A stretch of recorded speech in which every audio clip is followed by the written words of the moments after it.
نحمده ونصلي على رسوله الكريم اما بعد فاعوذ بالله من الشيطان الرجيم بسم الله الرحمن الرحيم رب اشرح لي صدري ويسر لي امري واحلل عقدة من لساني يفقهوا قولي لا نفرق بين احد من رسلي، ہم اس کے رسولوں میں سے کسی کے درمیان فرق نہیں کرتے.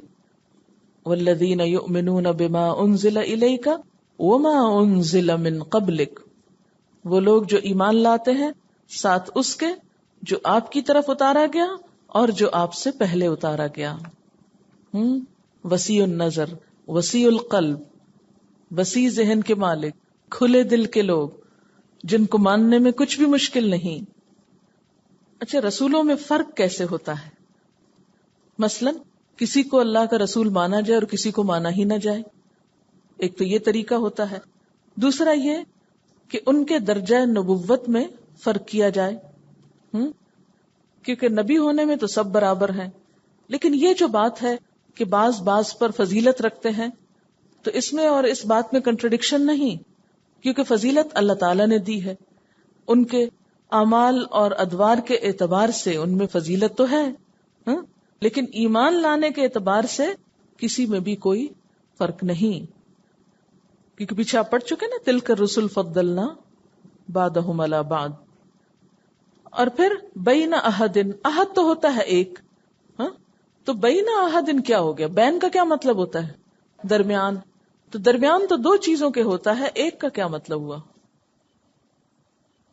بات یہ ہے کہ احد کا لفظ سنگولر بھی ہے پلورل بھی، اس کی جمع نہیں ہوتی.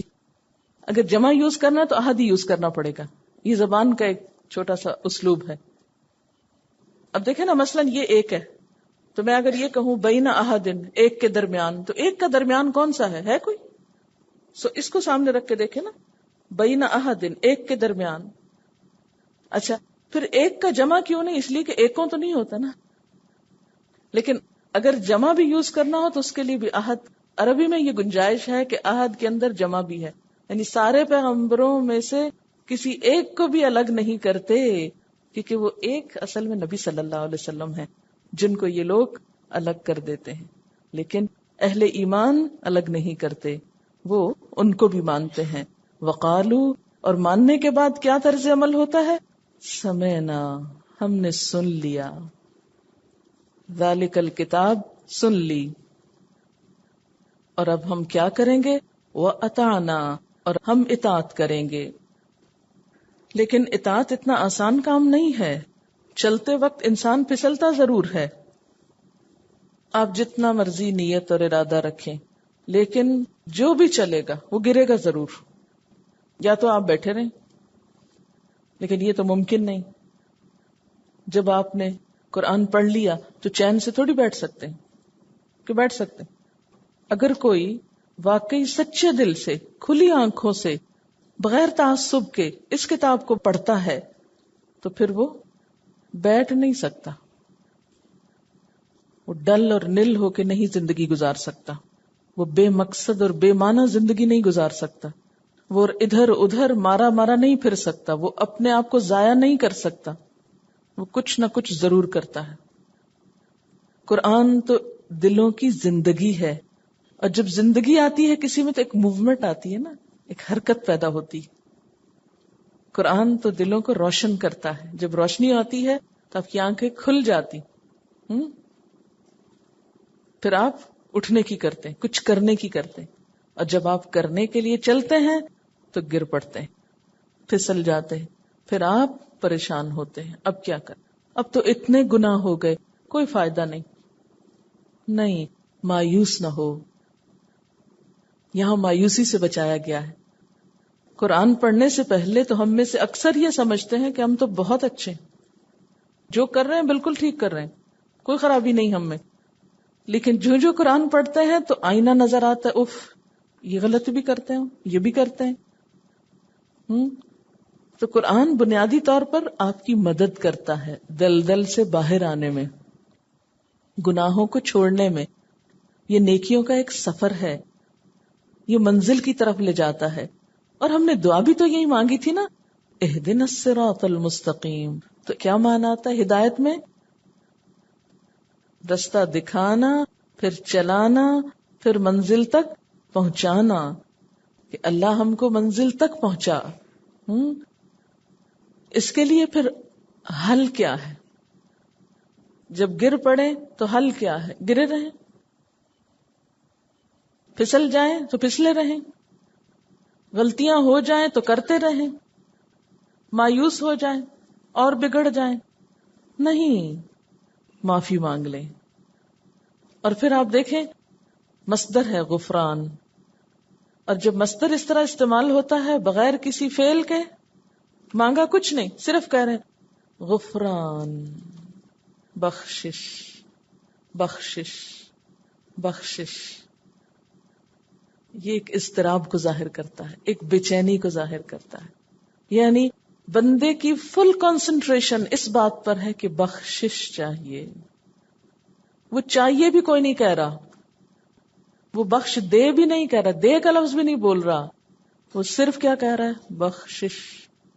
جب بہت پیاسا ہوتا ہے نا انسان تو یہ نہیں کہتا مجھے پانی دے دو، کیا کہتا ہے؟ پانی.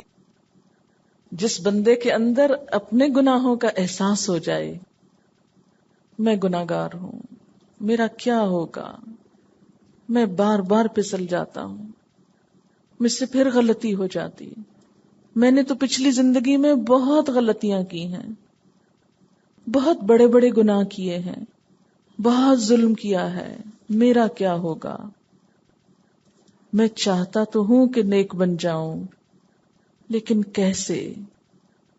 تو اس کے لیے کیا ہے؟ غفرانک، غفرانک، تیری بخشش، تیری توجہ، تیرا بننا چاہتا ہوں، تو ڈھانپ لے، تو معاف کر دے. ربنا، اے ہمارے رب. آپ دیکھیے کہ عام دعاؤں میں کیا آتا ہے؟ ربنا اغفر لنا، پہلے ربنا آتا ہے پھر دعا آتی ہے. یہاں کیا انداز ہے؟ پہلے طلب ہے پھر ہے ربنا. ہے نا سٹائل فرق؟ غفرانک ربنا، بہت خوبصورت انداز ہے. وَإِلَيْكَ الْمَصِيرُ، اور تیری ہی طرف واپسی ہے، تیری طرف تو آنا ہے، تجھ سے بھاگ کے کہاں جا سکتے ہیں. قرآن پاک میں سورۃ الرحمن میں اللہ تعالیٰ فرماتے ہیں یا معشر الجن والانس ان استطعتم ان تنفذوا من اقطار السماوات والارض فانفذوا لا تنفذون الا بسلطان.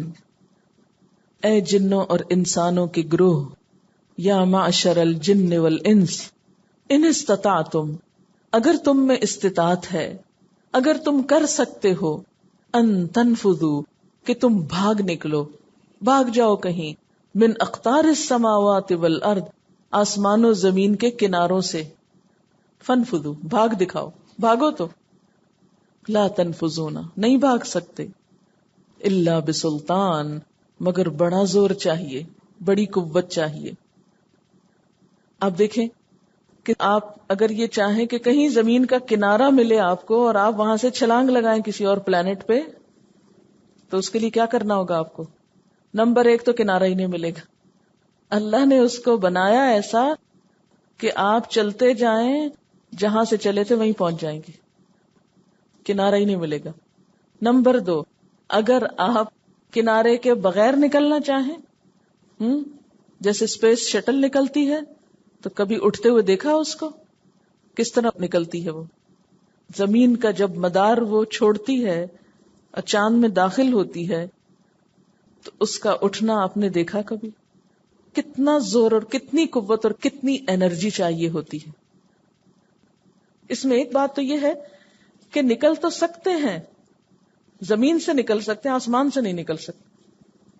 یعنی زیادہ سے زیادہ ہم کیا کریں گے؟ زمین سے اٹھ کے آسمان کی طرف چلے جائیں گے، تو اس سے کیا فائدہ؟ للہ ما فی السماوات و ما فی الارض، اللہ کے لیے ہے جو زمین میں اور جو آسمان میں. زمین سے نکل کے بھاگو گے بھی، یہاں سے نکل کے چاند پہ جا بیٹھو گے تو چاند بھی اللہ کا ہے، وہاں پکڑ لے گا. مریخ پہ جاؤ گے وہاں بھی پکڑ لے گا. کہاں جاؤ گے؟ ہے کوئی راستہ، کوئی گوشہ، کوئی جگہ جہاں اللہ کی ذات نہ ہو، جہاں اس کی پکڑ سے چھوٹ سکو اور بچ سکو؟ کوئی نہیں. تو پھر بھاگنے کی کوشش نہ کرو، نافرمانی نہ کرو. کیا کرو؟ پلٹ آؤ. توبہ کس چیز کا نام ہے؟ پلٹ آنے کا. اللہ بہت غلطیاں کر لیں، بہت نافرمانیاں کر لیں، بہت ظلم کر لیا، اپنی جان پہ بھی اور دوسروں کے اوپر بھی. اب مجھے معافی چاہیے. غفرانک، تیری معافی چاہیے، تجھ سے چاہیے، تو نظر کرم فرما.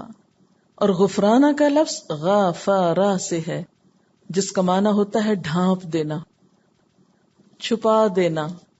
اللہ ہمارے قصور چھپا دے، ہمارے گناہوں کی گندگی کا ڈھیر چھپا دے، کسی کو نظر نہ آئے، کوئی اور نہ دیکھ لے، کسی کو نہ پتا چلے. کیونکہ انسان جب چھوٹی سی غلطی بھی کرتا ہے یا کوئی بڑی غلطی کرتا ہے تو فوراً کیا کرتا ہے؟ اس کو چھپانے کی کوشش کرتا ہے.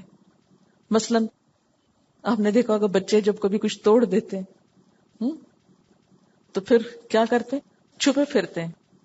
اور آپ بازو کا ڈھونڈتے ہیں کدھر گیا بچہ، مل کیوں نہیں رہا؟ تو کسی دروازے کے پیچھے چھپا ہوا. اس وقت آپ سوچتے ہیں، سینس کرتے ہیں اس نے کچھ کیا ہے، تب یہ چھپ رہا ہے. پھر آپ پوچھتے ہیں کیا کیا ہے؟ جو کہتا ہے گلاس ٹوٹ گیا. تو بالکل اسی طرح انسان کی بھی یہ فطرت ہے کہ غلطی کرنے کے بعد کیا چاہتا ہے؟ اس غلطی کا پتہ نہ چلے کسی کو، چھپ جائے گی. تو اللہ تعالیٰ سے پھر کیا مانگتا ہے؟ اللہ ڈھانپ دے، غفرانک، ڈھانپ دے، معاف کر دے، ہمارے قصور چھپا دے. وَإِلَيْكَ الْمَصِيرُ، واپسی جو تیری طرف ہے، آنا جو تیرے پاس ہے، پوچھ جو ہوگی، حساب جو ہوگا. لا یکلف اللہ نفسا، نہیں تکلیف دیتا اللہ کسی نفس کو، کسی جان کو. یکلف، کاف لام فے، تکلیف دینا، بوجھ ڈالنا. اللہ کسی جان پہ بوجھ نہیں ڈالتا، الا مگر، وسعہا، اس کی وسعت کے مطابق. واو سین عین، وسع، وسعت. قوت، علم، عقل، مال، وقت، زندگی اور دیگر تمام صلاحیتیں وسعت کہلاتی ہیں. یعنی انسان کو جو کچھ ملا ہے یہ سب انسان کے لیے ایک وسعت ہے، یعنی کہاں تک انسان جا سکتا ہے. دیکھیں نا، قوت کی بھی ایک لمٹ ہوتی ہے، اس سے آگے آپ کے پاس طاقت نہیں. علم کی بھی ایک لمٹ ہے، اسی طرح عقل کی، آپ کی انٹیلیجنس کی، مال کی، وقت کی، زندگی کی، ہر چیز کی ایک لمٹ ہے نا. ایک حد سے زیادہ آگے جا کے ختم ہو جاتا ہے. تو ہر شخص کو جتنی قوت، علم، عقل، مال وغیرہ ملا ہے وہ کیا ہے دراصل؟ اس کی وسعت. تو ہر انسان کو اتنی ہی تکلیف دی جائے گی، اتنا ہی اس سے پوچھا جائے گا یا اس پر اتنی ہی ذمہ داری ڈالی جائے گی جتنی اس کے پاس طاقت ہے. مثلاً ایک شخص کھڑے ہو کے نماز نہیں پڑھ سکتا تو اس سے حساب نہیں ہوگا. اس کا حساب کس میں ہوگا کہ بیٹھ کے پڑھی تھی کہ نہیں. ایک شخص جانتا ہی نہیں، پتہ ہی نہیں اس کو، اور اس لیے نہیں پتا کہ اس کو پتا کرنے کا موقع ہی نہیں ملا، کیونکہ ہم نے اس کا غلط معنی لیا نا کہ پتہ ہی نہیں کرتے. یہ نہیں اس کا معنی، یعنی اس کو موقع ہی نہیں ملا کہ پتا کرے، اس کے پاس علم ہی نہیں. وہ پیدا ہوا کہیں افریقہ کے گھنے جنگلوں میں جہاں دن کو سورج کی روشنی بھی نہیں آتی تھی. کہاں اس کے پاس کتابیں اور اسکول اور علم کی روشنی جو آپ کے پاس ہے. تو اب اس کا حساب اور آپ کا برابر تھوڑی ہوگا. آپ کو تو اتنی فیسلٹیز ملی، اتنے چانسز ملے، تو اس کا حساب اس کی وسعت کے مطابق کہ اس کو کیا ملا، اس کے پاس کیا پہنچا. پھر اسی طرح عقل، ایک شخص بہت سمجھدار ہے اور ایک شخص دیوانہ ہے، اب دونوں کا حساب برابر تھوڑی ہوگا. ایک شخص مجنون ہے، پاگل ہے، اب اس کا حساب تو نہیں ہوگا. لیکن ایک شخص ذہین ہے، سمجھدار ہے. کتنی سمجھ کی لمٹ ہے یہ اللہ جانتا ہے، اتنی ہی سمجھ کے مطابق اس کا حساب ہوگا. جتنی اس کی وسعت ہے. کسی کو اگر اگر عقل کو تولا جا سکتا ہوتا تو مثلاً کسی کو اگر 1 چھٹانک عقل ملی ہے تو اس کا حساب 1 چھٹانک کے اندر ہے، اور کسی کو 1 کلو ملی ہے تو وہ اس کے مطابق پوچھا اور جانچا جائے گا. پھر اسی طرح مال، کوئی فقیر ہے کسی کٹیا میں رہتا ہے، اس سے تو نہیں پوچھا جائے گا زکوٰۃ کیوں نہیں دی، اور ایک شخص ملینئر ہے اس کا حساب اور طرح ہوگا. اسی طرح وقت، ایک شخص بہت مصروف ہے اور مصروفیت بھی کسی جائز کام میں ہے، اس کا حساب اور طرح ہے.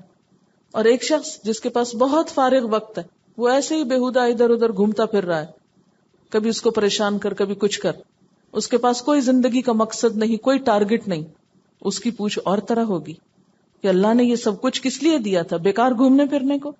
ہاں. تو وقت بھی کس کے پاس کتنا ہے؟ زندگی کے مختلف اوقات میں مختلف وقت ہوتے ہیں.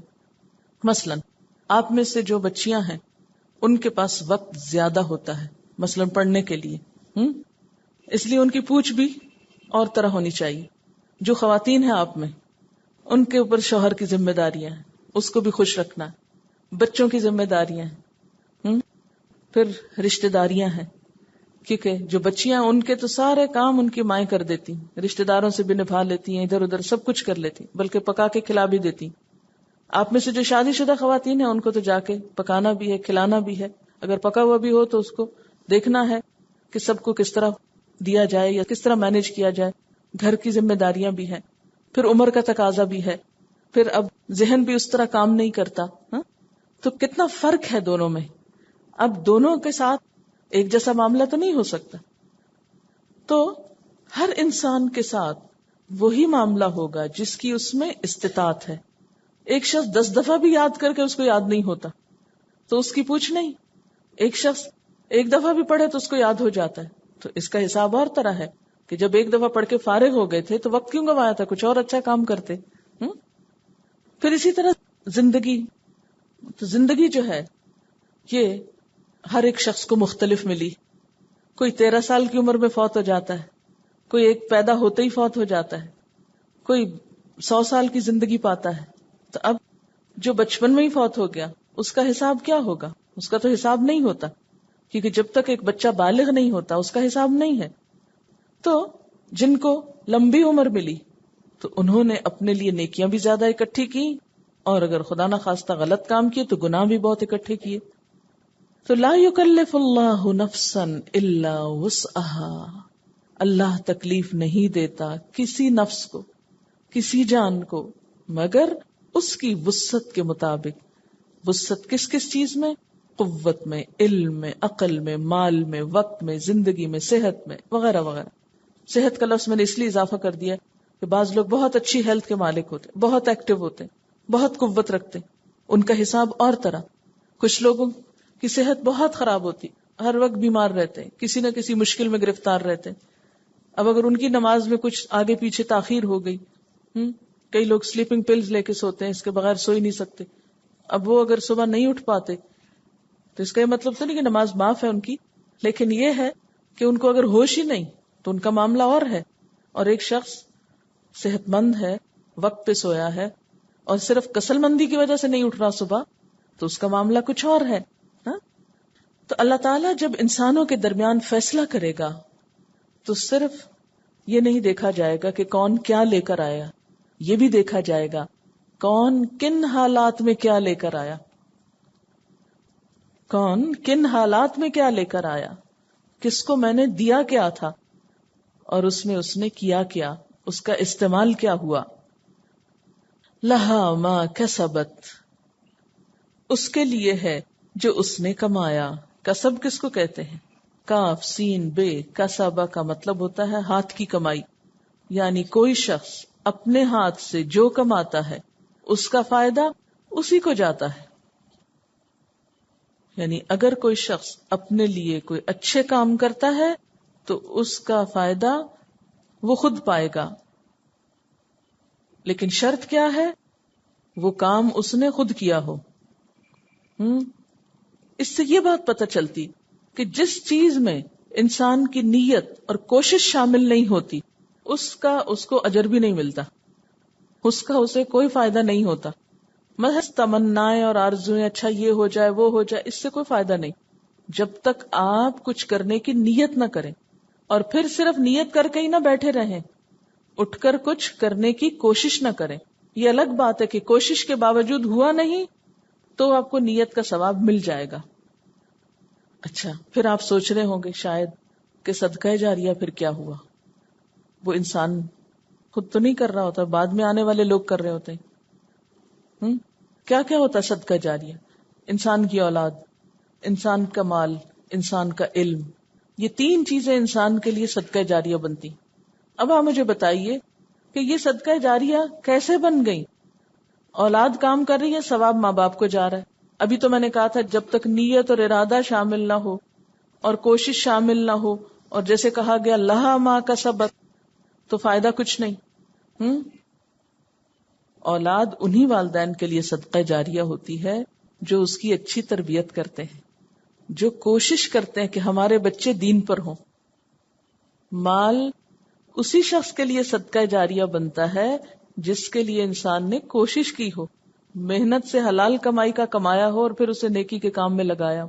کیونکہ پیچھے آپ پڑھ چکے نا کہ اللہ تعالیٰ صدقہ قبول نہیں کرتے جب تک کہ وہ حلال کمائی سے نہ ہو. حرام کا صدقہ نہیں قبول ہوتا. لہذا اگر کوئی شخص اپنے ہاتھ کی کمائی سے یا اپنی ملکیت کے مال سے، بعض مال آپ خود نہیں کماتے، مثلا شوہر نے آپ کو حق مہر دیا، تب آپ نے کمایا تو نہیں، لیکن یہ کہ آپ کی ملکیت ہے یہ، یا ماں باپ سے کچھ وراثت میں مل گیا، تو چونکہ ماں باپ پر آپ کا کچھ حق ہوتا ہے تو وہ مال آپ کو اس رشتے کے عوض یا خون کے تعلق کے عوض مل گیا، لیکن آپ خود مالک ہیں اس کے. اس مال کو آپ نے کسی اچھے کام میں لگایا، وہ آپ کے لیے صدقہ جاریہ ہوگا. اسی طرح علم، تو علم میں بھی تو ارادہ اور کوشش ہے نا. آپ نے اچھی نیت سے علم حاصل کیا، اس لیے نہیں کیا کہ ہم دوسروں پہ چڑھائی کر سکیں اور دوسروں کو ہرا سکیں اور دوسروں کو جواب دے سکیں اور دوسروں کو بتا سکیں کہ دیکھو ہم کتنے قابل ہیں، اس لیے نہیں، بلکہ اللہ کی رضا کے لیے، سیدھا رستہ پانے کے لیے. تو جو شخص اچھی نیت سے اچھے کام کرتا ہے، علم حاصل کرتا ہے، پھر اس کو سکھاتا ہے، تو اس کی کوشش ہو گئی نا بیچ میں، تھوڑی کی تو تھوڑی، زیادہ کی تو زیادہ، جتنی اس نے ایفرٹ کی اور جتنا اس نے اس بات کا ارادہ کیا کہ زیادہ سے زیادہ لوگوں کو مجھ سے فائدہ پہنچ جائے، چاہے وہ سامنے بیٹھ کے فائدہ پہنچائے یا کسی بیک سپورٹ کے ذریعے. اب وہ کیا ہے، جو اس کی کوشش تھی اس کا صلہ اسی کو ملے گا. مثلا اب میں آپ کو پڑھا رہی ہوں، اس بولنے میں ہو سکتا ہے کسی اور کا ہاتھ ہو، مجھے کوئی چیز کسی نے لکھ کر دی ہو، کوئی چیز کسی نے بتائی ہو، آخر مجھے بھی تو کسی نے سکھائی نا، تبھی میں آگے بول رہی ہوں. تو اس میں جتنی میرے پیچھے کوششیں ہیں، جنہوں نے مجھ کو سکھایا، جنہوں نے مجھے سپورٹ کیا، جنہوں نے مجھے فیسیلیٹیٹ کیا، اس کوشش میں ان کا بھی ہاتھ، ارادہ اور نیت شامل ہے، اور اس کے ذریعے وہ آگے جا رہا ہے. اب بول میں رہی ہوں لیکن میرے بولنے میں ان کے لیے بھی صدقہ جاری ہے، کیونکہ ان کی بھی کوشش بیچ میں ہے. تو لہا ما کسبت، جب انسان کسی اچھے کام کے لیے کوشش اور نیت کرتا ہے، خواہ وہ کوشش کسی کے سامنے آتی ہے یا نہیں آتی، لیکن جتنا جتنا جس نے حصہ ڈالا اتنا اتنا اس کو اجر و ثواب مل گیا. جس نے نیت بھی کی اور پھر کوشش بھی کی اس کو ثواب مل گیا. بعض اوقات ہم ایک کام نہیں کرتے لیکن اس کا کریڈٹ لے لیتے ہیں، اور اکثر لوگوں کو یہی شوق ہوتا ہے، جو نہیں کیا وہ بھی ہمارے نام لگ جائے، لوگوں کو پتا چل جائے یہ ہم نے کیا، تاکہ واہ واہ ہو جائے ہماری. چھوٹی چھوٹی چیزوں پہ خوش ہوتے ہیں نا، کیونکہ بڑی خوشی کا پتہ جو نہیں، تو یہ چھوٹی چھوٹی چیزیں ہم کو پھسلاتی رہتی ہیں. تو یاد رکھیں یہ جو صدقہ جاریہ کا کانسیپٹ ہے، اس کے اندر بھی دراصل چھپی ہوئی کوشش ہی شامل ہوتی ہے انسان کی. جس کی تھوڑی کوشش اس کا تھوڑا صدقہ جاریہ، جس کی زیادہ کوشش اس کا زیادہ صدقہ جاریہ. مثلا جو زیادہ مال خرچ کرتا ہے زیادہ اچھی نیت سے کرتا ہے، جو زیادہ اچھی تربیت دیتا ہے اپنے بچوں کی، اور اگر بچے بےچارے خود ہی رول کھول کے تربیت پا رہے ہیں تو ماں باپ کے لیے پھر کیا صدقہ جاریہ ہوا؟ وہ تو جنہوں نے ان کو سکھایا ان بچوں کو، انہی کے لیے ہو جائے گا نا. بعض ماں باپ تو ایسے بدقسمت بھی ہوتے ہیں کہ بچے اچھا کام کرنا چاہتے ہیں، الٹا ان کو منع کرتے ہیں کہ یہ نہ کرو. لا علمی ہے، ایک لا علمی جو ہے نا، جہالت، یہ 100 ہلاکتوں کی جڑ ہے. کیونکہ پتہ ہی نہیں اس کا فائدہ کتنا ہے. تو اگر وہ نہیں اپنی اولاد کو سپورٹ کرتے، کم از کم نیت ہی کر لیں، یہ خوش ہی ہو جائیں اس پر کہ شکر ہے ہماری اولاد کو اچھا کام کر رہی. دعا ہی کر دیں، مال سے ہی کچھ مدد کر دیں. اگر خود کچھ بھی نہیں کیا آپ نے، مثلا کچھ ماں باپ خود نہیں پڑھ پاتے، اب ان کا شوق کیا ہوتا ہے ہماری اولاد پڑھ جائے، اس کے لیے وہ دن رات محنت کرتے ہیں، ان کو سکھاتے ہیں، بتاتے ہیں، مال ان پہ خرچ کرتے ہیں. تو اب ان کے اپنی اندر جو کمی رہ گئی وہ کس میں جا پوری ہوئی؟ اولاد میں پوری ہوئی. اسی طرح بعض ماں باپ خود تو نیک ہوتے ہیں، اولاد کو کچھ نہیں بتاتے، اولاد سخت غلط کام کرتی، قیامت کے دن کیا ہوگا؟ ایسے لوگ بسا اوقات بدترین حالت میں آئیں گے اور بتایا جائے گا ان کے بچے ان کی ساری نیکیاں کھا گئے، کیونکہ انہوں نے ایسے ایسے کام کیے کہ جو ماں باپ کے لیے الٹا کیا بن گئے؟ مصیبت کا سبب بن گئے. اور وہ کیوں؟ ان کی غفلت اور کوتاہی سے. تو ہمیں دنیا میں اپنے بچوں کے لیے دعا بھی کرنی چاہیے، کوشش بھی کرنی چاہیے. علم کے لیے دعا بھی کرنی چاہیے. کون سی دعا ہے علم کی؟ رب زدنی علما. اور کوشش بھی کرنی چاہیے. یہ دعا پڑھ کے اگر آپ سویرے گھر پہ ہی بستر پہ دوبارہ سو جائیں. اسی طرح مال ہے لیکن خیر کے راستے میں نہیں خرچ کرنے کو دل چاہتا، ہمارے خرچ کیے بغیر اگر نیکی کا کام آگے سے آگے بڑھ رہا ہے تو ہمارا ایسا کچھ نہیں، چاہے ہم کتنے خوش ہوتے رہے اس کو دیکھ دیکھ کے، جب تک ہمارے پیسے اس میں نہیں پڑیں گے. تو اس لیے لہا ما کسبت، لہا ہر شخص کو کیا ملے گا، یعنی اللہ بوجھ تو نہیں ڈالے گا، وہ تو نہیں پوچھے گا جو ہمارے بس میں نہیں. دیکھیں نا، بسا اوقات ہم چاہتے ہیں ہماری اولاد نیک ہو، ہم کوشش بھی کرتے ہیں، وہ نہیں ہوتی. بعض اوقات ہم مال اللہ کے راستے میں خرچ کرنا چاہتے ہیں مگر ہماری ضرورتیں اپنی نہیں پوری ہوتی. بعض اوقات ہم کسی کو سکھانا چاہتے ہیں، ہمیں موقع ہی نہیں ملتا، کوئی سیکھنے کو تیار ہی نہیں ہوتا. ایسا بھی تو ہوتا ہے. اب اس میں ہماری تو پوری تمنا اور کوشش، لیکن کوئی آگے چانس ہی نہیں مل رہا تو اللہ نہیں پوچھے گا. لا یکلف اللہ نفسا الا وسعها.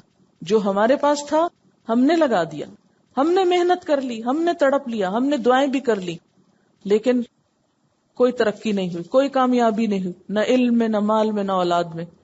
تو کل قیامت کے دن اللہ تعالیٰ ایسے شخص کو پکڑ کے سزا دے گا کہ تم نے مال کیوں نہیں خرچ کیا، یا تم نے اولاد کو کیوں نہیں سدھارا، یا تم نے اور کوئی خیر کا کام کیوں نہیں کیا. نہیں، اس لیے کہ ہم نے تو چاہا تھا لیکن ہو نہ سکا. اب بعض اوقات کیا ہوتا ہے، پچھلی زندگی میں کوئی کمی کوتاہی ہو جاتی ہے. دیکھیں نا، اب مثلاً آپ اس ایج میں آ کے آپ کو دین کی سمجھ ہوئی، جب آپ جوان تھے اور آپ کے بچے چھوٹے تھے، آپ کے ہاتھ میں تھے، آپ کو سمجھ نہیں تھی. اب وہ بڑے ہو گئے، انڈیپینڈنٹ ہو گئے، وہ آپ کی سنتے نہیں. اب کیا، آپ بس دعائیں کریں. جو وقت گزر گیا اس کے لیے کیا ہے؟ غفرانک. اب ہم نے سنا ہے، اب ہم مانیں گے. جو پیچھے ہو چکا، غفرانک، اس کے لیے معافی چاہتے ہیں. اور پھر اللہ تعالیٰ کیا فرماتے ہیں؟ ٹھیک ہے، لا یکلف اللہ نفسا الا وسعها. غم نہ کرو، رنجیدہ نہ ہو، اللہ تعالیٰ وسعت کے مطابق ہی حساب لے گا. وعلیہا، اور اسی طرح انسان کے ذمہ ہے، انسان پر پڑے گا کیا؟ مکتسبت، جو اس نے کیا.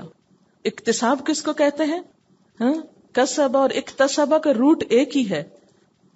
اکتسبہ کا مطلب ہوتا ہے صرف اپنے لیے کرنا، کسبہ اپنے اور دوسرے دونوں کے لیے کرنا. اسی لیے آپ دیکھیں نا، اولاد کے لیے کرنا بھی کسب ہے، ٹھیک ہے نا. جب انسان کوئی کمائی کرتا ہے تو بچوں کو بھی دیتا ہے نا، تو دوسروں کے لیے بھی کسب کر رہا ہے. لیکن اکتسبہ ہوتا ہے صرف اپنی ذات کے لیے کرنا. تو اس سے کیا پتہ چلتا ہے کہ انسان اگر غلط کام کرتا ہے تو اس کی ذمہ داری خود صرف اس کے اپنے اوپر ہے، اس کے بچوں پہ نہیں جائے گی.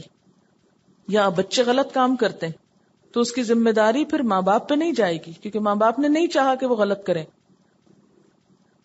پھر اکتسبہ بھلائی اور برائی دونوں کے لیے استعمال ہوتا ہے. تو وَعَلَيْهَا، اور اسی پر ذمہ داری ہے، مکتسبت، جو اس نے کمایا. اکتسبہ اہتمام سے کمانے کے لیے بھی آتا ہے، یعنی صرف ارادہ ہی نہیں کیا برا، بلکہ کر بھی لیا غلط کام، تو اس کی ذمہ داری پھر اس پر ہوگی، اس کی بھی پوچھ ہوگی، اس کی بھی پکڑ ہوگی. تو ایصال ثواب نیکی میں تو ہو سکتا ہے، گناہ میں نہیں ہوتا.